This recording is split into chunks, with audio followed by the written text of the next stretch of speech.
There is a lot to digest based on the ending of Wonder Woman 1984, so let's break down where all the main characters are by the end of Patty Jenkins' movie.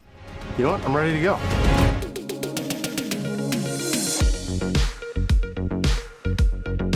Hey guys, it's Sean O'Connell, the managing editor here at CinemaBlend, with a breakdown of the ending of the new film Wonder Woman 1984, which is playing in select theaters and also on HBO Max. It is the follow-up to Patty Jenkins' origin story for Diana Prince, starring Gal Gadot as the title character. Naturally, we're going to be getting into all the spoilers for Wonder Woman 1984, so if you haven't yet seen the film, get out of this video immediately, because I'm going to tell you what happens in the final minutes of the film. For the rest of you guys, make sure that you hit subscribe and turn on your notifications, because we're going to be covering the heck out of Wonder Woman 1984 for the next few weeks, and we want to make sure that you guys come and see every single video that we do.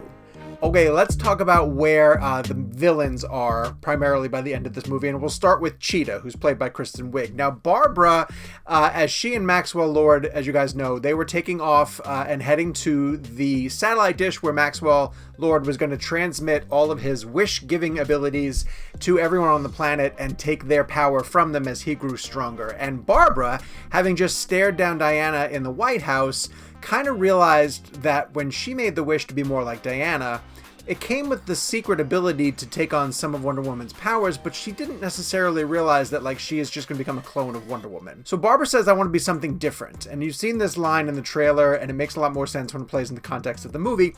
She essentially says, I want to be an apex predator. I want to be more like a cheetah, like the cat. And so she transforms into a cat-like creature. And we've had this conversation with Patty Jenkins on the Real Blend podcast, and it's been covered on the site, of how Cheetah doesn't look like the cats from Tom Hooper's movie, thank God. She looks more like a credible threat, and Diana needs the golden armor in order to rise up to the challenge of taking on the new physicality that comes with Barbara turning into Cheetah. However, Diana also kind of understands that this is her friend underneath here.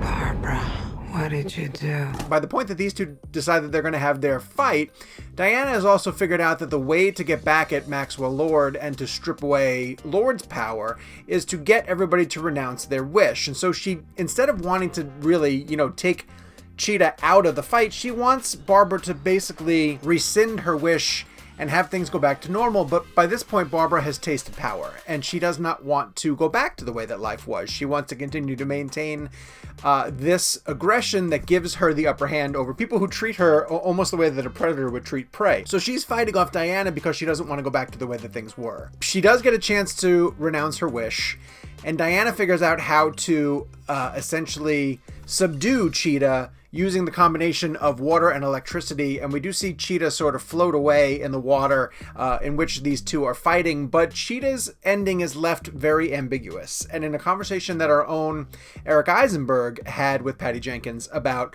Cheetah's fate, Patty says that she left it ambiguous for a reason. Cheetah is kind of left around to come back and fight another day, which is something different than we've seen in the DC universe before, where villains like General Zod is disposed of entirely and can't return.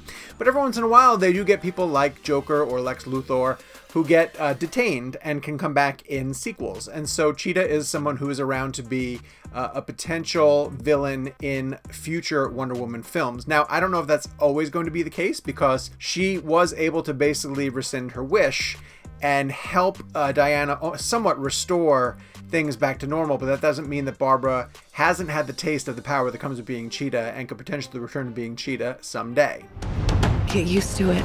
Let's turn the transition over then to Maxwell Lord and his also sort of being convinced by Diana, primarily through the lasso of truth, to rescind his wish and to help things get restored back to normal, because Lord has basically become the textbook definition of drunk with power. He is granting people's wishes. He has turned himself into the Dreamstone, and he is now fully granting people's wishes, including the President of the United States. But every single time he grants somebody's wishes, he takes something from them, makes himself a little bit stronger, but drains the people of some of their primary essence. And he's even done this to Diana over the course of the movie. Lord is then using this satellite dish, this secret government satellite dish, so that he can communicate with everybody on the planet at any given point.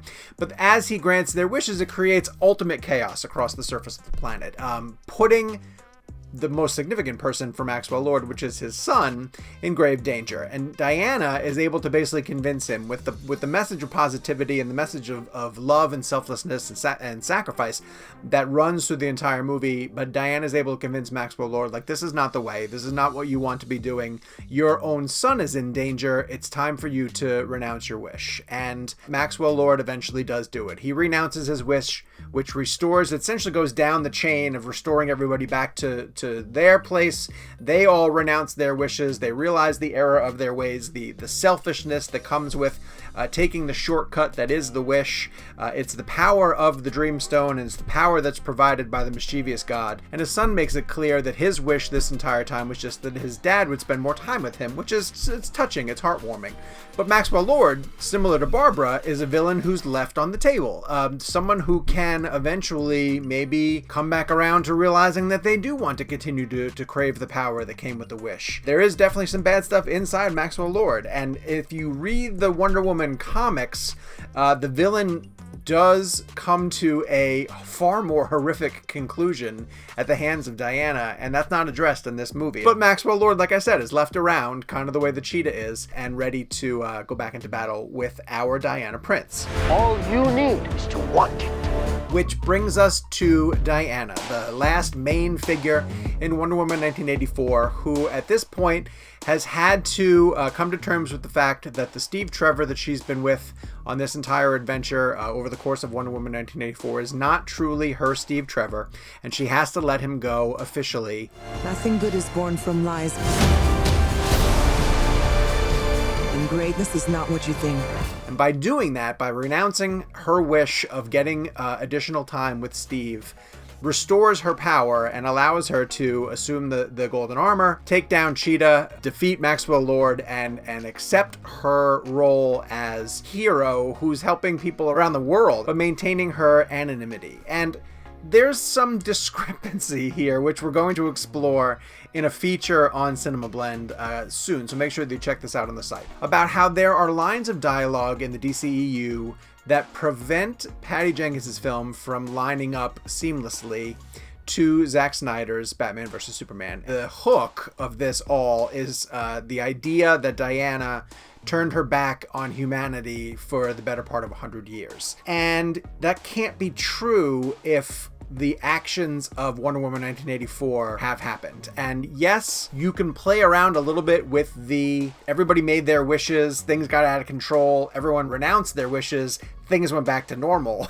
But I think it's still impossible for Diana to play the card of, I'm not really here, I'm pretty anonymous, and the first time you're going to see me is when I drop down into the battle to take on Doomsday. So I a little bit hate that line because of the confusion that it creates, and it's not easy to maintain consistency within a canon when you give fans the ability to sort of nitpick timeline details like that. But it's true, it's happened, it's out there. I still think Patty's movie in so many other ways, in terms of tone and subject matter and the approach of Diana and the way that Gal Gadot plays her, is way more in line with what Snyder tried to do through BVS and heading into what we're going to see in the Snyder Cut than anything in Justice League. But there are things that are done in Wonder Woman 1984 that make it a little bit more difficult for them to seamlessly flow into one another. And yet there's still some amazing things that happen over the course of Wonder Woman 1984 that still even haven't been spoiled in this ending feature. So we get Diana at the end of this. She has taken care of Cheetah. She has taken care of Maxwell Lord. And then, of course, there's a situation with the neighbor, who was the person who Steve Trevor sort of assumed the personality of. They are having Diana and the neighbor are having a conversation at the end of the movie. It's sort of a Christmas set scene, which fits really well with the movie dropping on December 25th. And if you look closely in that scene and you know what they look like, you'll be able to see Gal Gadot's actual real-life husband and children. So that's a nice little Easter egg that Patty Jenkins told us. So that is the ending of Wonder Woman 1984. It's a happy ending overall. It's a little bit open-ended because we still know that this is a prequel to some adventures that are going to be coming. And the next time that we will see Gal Gadot as Wonder Woman in action is when the Snyder Cut of Justice League is restored and makes its way to HBO Max in 2021. I would love to hear from you guys to tell me how you are deciding to watch this blockbuster. So make sure you hit the comments down below and make sure that you are locked into CinemaBlend for all of your Wonder Woman 1984 needs. While you're in the comments, do me a favor, hit subscribe, turn on your notifications, and we will keep you up to date with everything happening in the DC Extended Universe.